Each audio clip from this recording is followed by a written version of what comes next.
Hello everyone, I hope you're well, and thanks for watching this video. This is my honest opinion about the DJI Mini 2 in 2023. I've had the drone for a year and a half, and so far, I've never had any problems. The drone is very good for beginners, and it's very easy to fly. I always recommend starting in a place where there are no obstacles around, because nobody is born a pilot and accidents can happen. I bought the Fly More combo, which comes with 2 extra batteries and spare parts.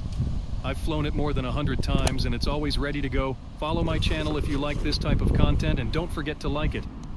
The drone is very light, weighing just 249 grams, so it's very easy to handle, and don't be fooled by its weight, because even though it's light, this drone manages to shoot super stable and incredible footage. Of course, you also have to pay attention to the wind, but it can still do its job.